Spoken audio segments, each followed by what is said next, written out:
Hello guys, welcome back to English की पाठशाला. I don't need to introduce every time. My name is Mukesh जन्वा. Hopefully आज कई सारे viewers हमारे इस इंग्लिश की पाठशाला के प्रोग्राम से हो सकता है कि आज पहली बार जुड़े हो. सबसे पहले कुछ रूल्स मैं बता रहा हूं कि ये प्योर स्पोकन का प्रोग्राम है और इसके लिए हमारे साथ में आप सभी को बोलना बहुत ज़रूरी है, क्योंकि आपका जो कमज़ोर पॉइंट है वो बोलना है अधिकतर लोगों का, है ना. जब हम ग्रामर पढ़ते हैं तो उसको सिर्फ पढ़ के लिखते हैं, लेकिन जब उसको हम रूटीन लाइफ में नहीं लाते हैं, बोलने में नहीं लाते हैं, तब तक उसका परफेक्शन नहीं आएगा. तो आप सभी हमारे साथ में बोलें और हमारा जो गुरु मंत्र है स्पीकिंग कम्स बाय स्पीकिंग, उसे भी आप फॉलो करते रहें. साथ का साथ यूट्यूब, फेसबुक एंड इंस्टाग्राम, ये इंस्ट्रक्शंस हम रोज़ दे रहे हैं. आप वहाँ से जुड़ें, क्योंकि ये क्लास देखने के बाद वहाँ पर आप लगातार हमारे द्वारा किए जाने वाले अपडेट्स को देख सकते हैं और उससे जुड़े रह सकते हैं, उसका फ़ायदा उठा सकते हैं. तो उठाइए फ़ोन और यूट्यूब के सर्च इंजन में जाके लिखिए Mukesh Janwa, my name is Mukesh Janwa, और चैनल को सब्सक्राइब करें और बेल आइकन को भी प्रेस करें. साथ में हमारा जो फेसबुक पेज है उस पर जाइए और उसके सर्च इंजन में लिखिए titanium education of English language private limited और पेज को लाइक करें. फ्रेंचाइजी मॉड्यूल भी आपको चाहिए किसी को, अगर किसी की इच्छा हो तो वो वहीं पर लास्ट में ईमेल आईडी दी जाएगी या फिर कमेंट बॉक्स में संपर्क कर सकते हैं. और ऐसा कैसा इंस्टाग्राम पे टाइटेनियम इंग्लिश क्लासेस को आप फॉलो करें. अब हम शुरू करते हैं, हमारे पास समय की कमी है. बोलिए लेट्स बिगिन, है ना. Let's study new topic. कुछ ग्रामर की पेचीदगियों के साथ आज का टॉपिक मैं पढ़ा रहा हूं. मेन आज के 3 टॉपिक हैं, to infinitive, stative verbs and slang structures. Right, आज से थोड़ा सा मॉडर्न पार्ट स्टार्ट हो रहा है जो अमूमन ग्रामर की बुक्स में कम मिलता है. सुने, प्रीवियस क्लास में हमने डिस्कस किया था कि जो भी काम हम करते हैं क्यों करते हैं. First reason habit, second reason हमने पढ़ा था एबिलिटी एंड कैपेसिटी. लेकिन कोई भी काम हम करते हैं क्यों करते हैं, उसका तीसरा रीजन, थर्ड रीजन भी है. कोई भी काम हम करते हैं कब करते हैं, जब वो काम करने की इच्छा होती है या मन होता है तभी हम करते हैं. इच्छा के लिए ऑथेंटिक वर्ड है डिजायर. क्या? डिजायर. मन के लिए से ऑथेंटिक वर्ड्स आपको नहीं मिलेंगे, इसलिए मैं बार बार इसी का प्रयोग करूंगा कि तीसरा कारण, कोई भी काम हम करते हैं क्यों करते हैं, आपको बोलना है कि इट्स मैटर ऑफ डिजायर. जैसे उदाहरण के लिए मैं प्रत्येक क्लास में ये पूछता हूं कि क्या व्यक्ति रोज पानी पूरी खाता है? जी नहीं. कब खाता है? जब उसकी इच्छा होती है या मन करता है. क्या कोई आदमी रोज रोज घूमने जाता है लॉन्ग टूर पे? कब जाता है? जब उसकी इच्छा होती है या मन करता है. तो अधिकतर काम हम तभी करते हैं जब वो काम करने की इच्छा होती है या मन करता है. और मन कभी भी हो जाता है ना. गर्मी में आप चल रहे हो और रास्ते में देखा कोई आइसक्रीम खा रहा है, तो अब तक तो इच्छा नहीं थी, लेकिन अब उसको देखकर मन में एकदम से इच्छा हो ही जाती है कि मेरा भी मन कर रहा है आइसक्रीम खाने का, मेरी भी इच्छा हो रही है आइसक्रीम खाने की. बट यहाँ एक बात नोटिस कीजिएगा कि उस वक्त उस इच्छा को शब्दों में प्रकट करने के लिए हिंदी में हमारे पास कई सारे वाक्य या कई सारे शब्द होते हैं. कैसे? सुने. जैसे हम ये बोलते हैं कि मेरा आइसक्रीम खाने का मन कर रहा है, मेरी आइसक्रीम खाने की इच्छा हो रही है, या ऐसे बोलना है कि मैं आइसक्रीम खाना चाहता हूं. तो इन तमाम स्ट्रक्चर के लिए इंग्लिश में एक ही फॉर्मूला है और वो है I want to take ice cream. बोलिए, I want to take ice cream, है ना. चाहे ऐसे बोलो मेरे आइसक्रीम खाने का मन कर रहा है, तो भी क्या बोलोगे? I want to take ice cream. या ऐसे बोलो कि मैं आइसक्रीम खाना चाहता हूं, तो भी क्या बोलोगे?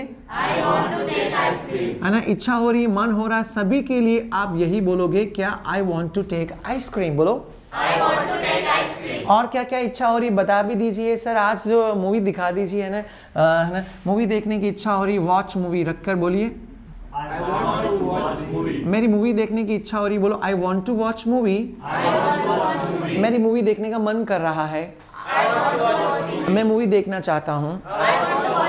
राइट. और भी कुछ इच्छा हो बता दीजिए. पिकनिक ले जा रहे हो तो सर बड़ी इच्छा है पिकनिक जाने की, है ना. मैं पिकनिक जाना चाहता हूँ, बोलो I want to go picnic. मेरा पिकनिक जाने का मन कर रहा है.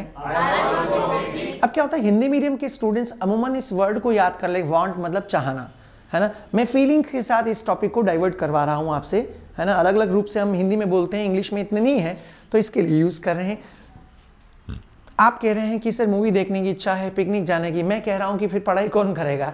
तो कई सारे स्टूडेंट्स बोल देते हैं सर आज पढ़ने का मन नहीं, आज पढ़ाई करने की इच्छा नहीं है. I don't want to study. क्या? मना करना इच्छा नहीं है, मन नहीं, तो पहले पढ़ा हुआ डोंट याद है? मना करी, बोलो I don't want to study, मेरी पढ़ाई करने की इच्छा नहीं है, तो भी यही आएगा, बोलो I don't want to study.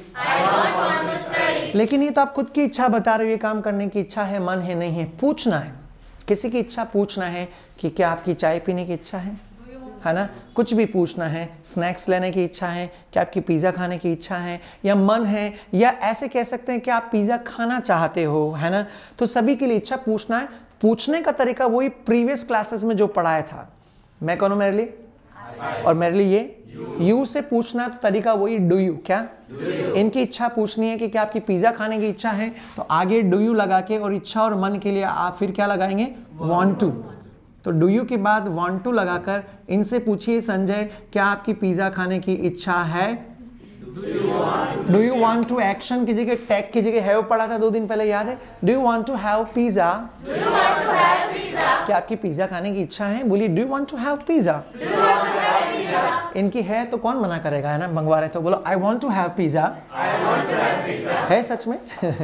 नहीं, मना कर दो, नहीं है। I don't want to have pizza, right? तो हम इच्छाओं की बात कर रहे हैं यहाँ पे, है ना? कोई भी चीज मंगवाते हैं उससे पहले इच्छा पूछते हैं इंसान की कि चलिए गर्मी, अभी तो ठंड है, गर्मी आ रही है अब धीरे धीरे, है ना? तो क्या आपकी कोल्ड ड्रिंक पीने की इच्छा है? क्या आपकी कोल्ड ड्रिंक पीने का मन है? क्या आप कोल्ड ड्रिंक पीना चाहते हो? इन सभी के लिए वही आएगा, बोलो do you want to take cold drink. ये क्या बोलेंगे? हाँ इच्छा तो है, ले आओ sir, I want to take cold drink.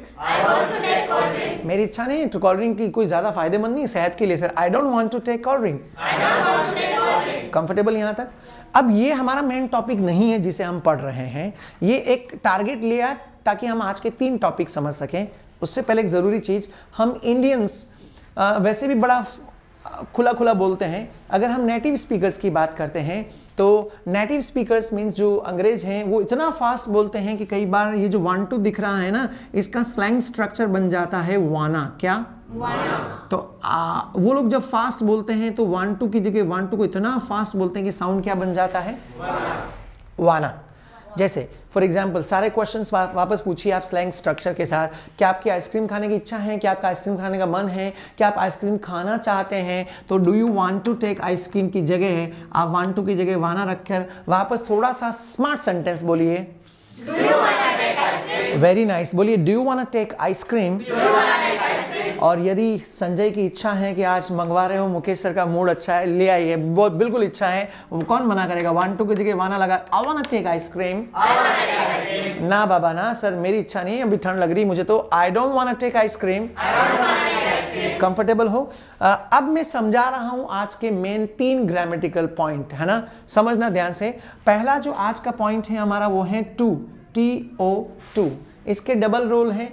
जो स्टूडेंट्स नहीं जानते हैं, टीवी घर पे देख रहे हैं या फिर यूट्यूब जहां कहीं पे भी आप इस वीडियो को देख रहे हैं, आप इसको समझें, टू के डबल रोल हैं, है ना? टू का जो पहला रोल है, to is used as a preposition. Okay, एक तो प्रेपोजिशन की तरह काम में आता टू, और एक टू इन्फिनेटिव। ये कई सारे स्टूडेंट्स पढ़ लिख कर आगे बढ़ जाते हैं, लेकिन फिर भी ये कन्फ्यूजन उनका कन्फ्यूजन ही रहता है। सुनेगा ध्यान से, मैं समझा रहा हूं एग्जाम्पल से। टू प्रेपोजिशन पोजीशन बताता है ना, दिशा का बोध देता है। जैसे मैं कॉलेज जा रहा हूं, मैं मार्केट जा रहा हूं, है ना? तो उसके लिए एक स्थान से दूसरे स्थान पर जा रहे हो तो आपको टू प्रेपोजिशन यूज करना पड़ेगा। और मैं कॉलेज जा रहा हूं तो क्या आएगा? Very nice. बोलो I am going to college. मैं मंदिर जा रहा हूं तो क्या आएगा? मैं मार्केट जा रहा हूं। तो ये प्रेपोजिशन का यूज है, लेकिन बहुत कम लोग जानते हैं कि टू इन्फिनिटिव, शक्ल एक जैसी है लेकिन दोनों की प्रॉपर्टी, दोनों की यूजेज अलग अलग है ना? टू इन्फिनिटी क्या होता है? ध्यान से सुनना एक ही बार में, क्योंकि ये कंफ्यूजन एक बार क्लियर हो गया तो हो गया, और कुछ जो पुअर स्टूडेंट्स हैं उनके लिए कंफ्यूजन हमेशा के लिए बरकरार रहता है। To infinity connects to verbs, 2 verbs या 2 एक्शन को जोड़ता है। क्यों ऐसा रूल बना है? इसके पीछे रीजन से, इसके पीछे लॉजिक से। सबसे पहले इजी एग्जांपल लेता हूं। मैं कह रहा हूं कि आप जल्दी उठा करो, तो स्टूडेंट्स कहते हैं हाँ मैं कोशिश करता हूं सर, आई ट्राई। क्या? I try. जल्दी उठने को बोलते हैं गेट अप अर्ली। क्या? Get up early. ठीक है। अब यहां पे दुविधा क्या है कि ट्राई एक वर्ब है और गेट अप अर्ली दूसरा वर्ब है। सुन रहे हैं आप? ट्राई एक वर्ब है, गेट अप दूसरा वर्ब है, फ्रेजल वर्ब कहो। अब ग्रामर ये कहती कि to verbs can not be used one after another, दो वर्ब कभी एक के बाद दूसरी नहीं आ सकती हैं। तो उस प्रॉब्लम के समाधान के लिए टू इन्फिनिटी का निर्माण हुआ। टू इन्फिनिटी क्या करता है, दो वर्ब्स को जोड़ता है, प्लस टू इन्फिनिटी के बाद हमेशा फर्स्ट फॉर्म ही काम में आती है। ये दोनों रूल याद रहेंगे। वापस रिपीट कर रहा हूं, दो वर्ब्स एक साथ काम में नहीं आ सकती हैं, तो उस प्रॉब्लम को दूर करने के लिए ही किसका निर्माण हुआ, टू इन्फिनिटी। ये टू इन्फिनिटी है, ऊपर टू प्रेपोजिशन है, दोनों में डिफरेंस है। ओके ये दो वर्ब्स को जोड़ता है, प्रेपोजिशन दो वर्ब्स को नहीं जोड़ रहा है। बोलिए I try get up early या I try to get up early. ये रूल याद रखिएगा, to infinitive connects two verbs plus after two infinity we always use first form, right? Let me give one more example. एक और example देता हूं ताकि आप ज़्यादा क्लियरली समझ पाएँ इसको, है ना, टू इन्फिनिटी को, जो नहीं समझ पाते हैं। सेकेंड नंबर पे मैं एग्जाम्पल देता हूं आपको। आप क्यों इतनी मूवीज़ देखते हो? सर मुझे मूवीज़ देखना पसंद है। अब पसंद है तो उसके लिए लाइक यूज़ करोगे आप, आई लाइक क्या, और मूवीज़ देखने के लिए वोकैब यूज़ करते हैं वॉच मूवीज़, है ना। अब समझना ध्यान से, लाइक एक वर्ब है, लाइक डिलाइक तीन फॉर्म होती हैं, वॉच दूसरा वर्ब है, वॉच वॉच्ड वॉच्ड। तो कई सारे स्टूडेंट्स ऐसे भी बोल देते हैं कि I like watch movies, that is a grammatical, that sentence is grammatically incorrect, right. तो अब आप खुद ही बताइए आई लाइक वॉच मूवीज को करेक्ट कैसे करें? बीच में टू इन्फिनिटी लगा दीजिए, बोलो I like to watch movies. Clear है? टू इन्फिनिटी थोड़ी देर बाद पूछूंगा क्या होता है, इट कनेक्ट्स टू वर्ब्स, ये दो वर्ब्स या दो एक्शन को जोड़ता है। टू इन्फिनिटी के बाद हमेशा कौन सी फॉर्म काम में आती है? First form. आगे जैसे पास्ट टेंस आ गया तो टू इन्फिनिटी के बाद पास्ट टेंस नहीं आएगा। फॉर एग्जाम्पल जैसे मैंने कल आपको कॉल करने का सोचा था, कल सोचा तो आई थिंक आएगा या आई थॉट?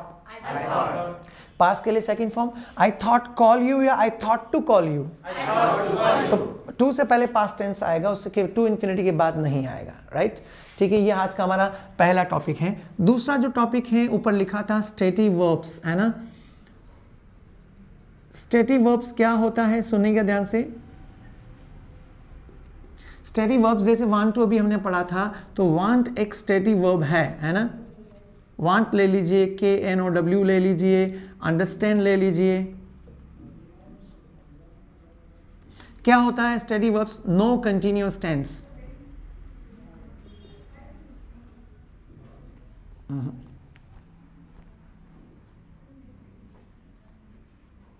सुनिएगा ध्यान से, ऐसी वर्ब्स बहुत लिमिटेड हैं। आप डिक्शनरी में देखोगे वांट, नो, उनके आगे क्लियरली लिखा होगा कि not used in progressive tense. मतलब ऐसी वर्ब्स होती हैं जिनका कंटिन्यूस टेंस नहीं बनता है। हिंदी में हम बोलते हैं कंटिन्यूस सेंटेंस, लेकिन इंग्लिश में वो फर्स्ट फॉर्म में ही काम में आता है। जैसे वांट अभी हम पढ़ रहे थे, जैसे यदि आपको बोलना है कि मैं विदेश जाना चाह रहा हूं, तो हिंदी में आप बोलिए मैं विदेश जाना चाह रहा हूं। इंग्लिश में आप ING नहीं लगाएंगे कि I am wanting to go abroad. लगा दोगे तो कोई गर्दन नहीं काटेगा, बट ठीक है, स्टडी वर्ब्स को समझा रहा हूं इसलिए मैं बता रहा हूं कि I want to go abroad ही आएगा।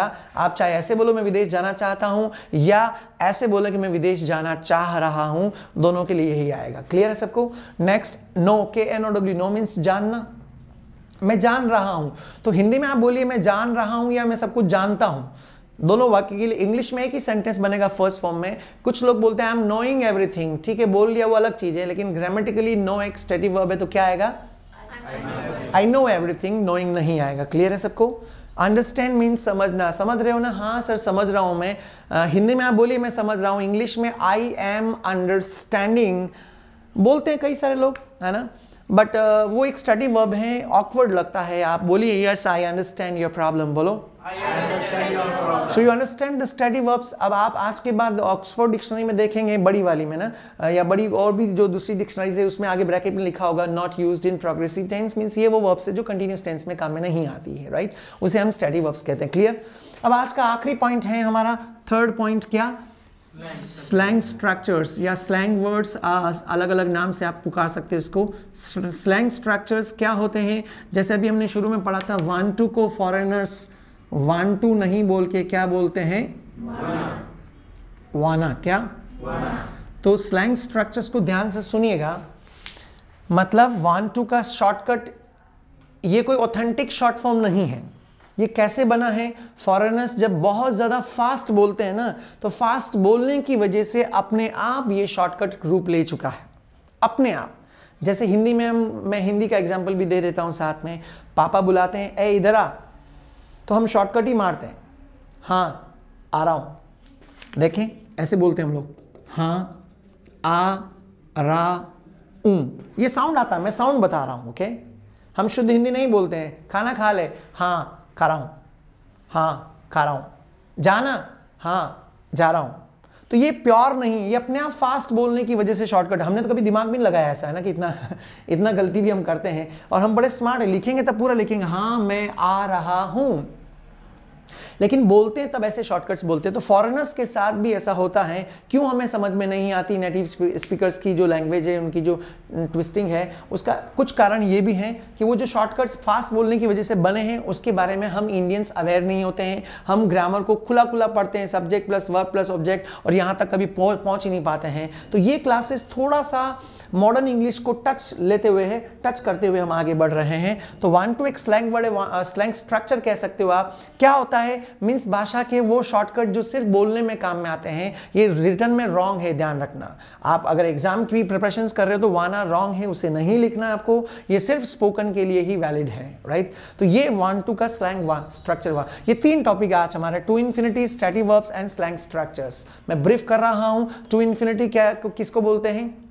दो वर्ब्स को जोड़ता है, और टू इन्फिनिटी के बाद फर्स्ट फॉर्म काम में आती है। सेकंड नंबर पे स्टैटिक वर्ब्स क्या होता है?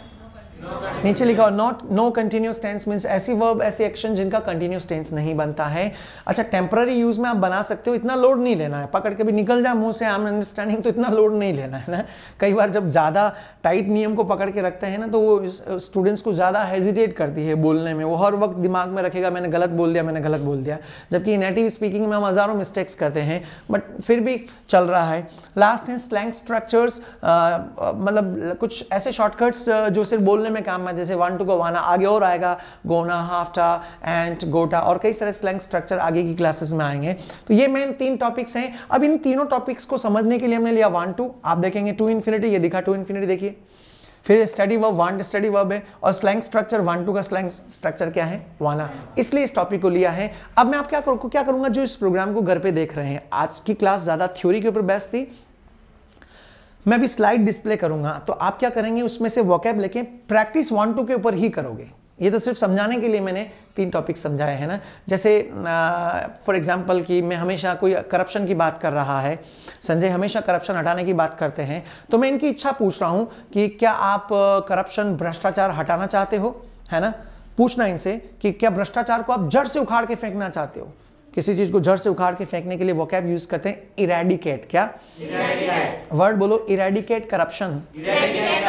तो इनसे पूछना है कि आप भ्रष्टाचार को जड़ से उखाड़ के फेंकना चाहते हो, तो वही do you want to action की जगह इरेडिकेट करप्शन रख के इनसे प्रश्न पूछिए, क्या do you want to eradicate corruption. और यदि आप चाहते हो तो 1 to की जगह वाना यूज कर सकते हो। यदि आप थोड़ा इफेक्टिवली बोलना चाहते हो, और उसके लिए थोड़ा फास्ट बोलना पड़ेगा, क्योंकि कई बार लोग बोलते हैं तो बड़ी ऑकवर्ड सी सिचुएशन हो जाती है। Do you want to eradicate corruption, तो वो बड़ा हास्यास्पद लगता है। या तो उसको आप मिक्स करके बोलिए, क्या do you want eradicate corruption, तो आप बोलिए यस, मैं भ्रष्टाचार को जड़ से उखाड़ के फेंकना चाहता हूं। सर वांट टू इरेडिकेट की जगह बोलो I want to eradicate corruption. नहीं चाहता हूं बोलो I don't want to eradicate corruption, right. तो ऐसे जो टीवी पे इस प्रोग्राम को देख रहे हैं या यूट्यूब, जहां कहीं पे भी, अब मैं स्लाइड डिस्प्ले कर रहा हूं जस्ट फॉर 5 सेकेंड्स, है ना। तो उसे आप लिखें, देखेंगे आप स्लाइड, ये देखिए आप अभी स्क्रीन पे, do you want to, I want to, नीचे कई सारी वोकैब दे रखी है। मेन फोकस आप वोकैब पे रखें, सेंटेंस बनाएं, और 2 के ग्रुप में अगर कोई हो आपका कंपेनियन तो उसके साथ प्रैक्टिस करें, और कोई नहीं हो तो खुद ही खुद से क्वेश्चन पूछें, राइट। तो ये थी slide do you want to action की, राइट। आप सभी भी इसके ऊपर प्रैक्टिस करें, और आपके लिए कुछ और इंस्ट्रक्शंस दे रहा हूं। ये टॉपिक कोई बहुत बड़ा नहीं था जो आज हमने पढ़ा है, लेकिन इसके जो यूजेस हैं दैनिक जीवन में, कि कितने मैक्सिमम सेंटेंसेस अब तक बोले हैं और आज के बाद कितने मैक्सिमम सेंटेंसेस बोल पाओगे। कल्चर चेंज करें, ज़्यादा से ज़्यादा इंग्लिश में बोलने की कोशिश करें, और if you have any problem तो write your questions in comment box of YouTube and Facebook and Instagram, उनके कमेंट बॉक्स में आप क्वेश्चन पूछ सकते हैं। आज के लिए काफ़ी, मिलते हैं अगली क्लास में। Stay tune, keep watching English की पाठशाला। Thank you so much.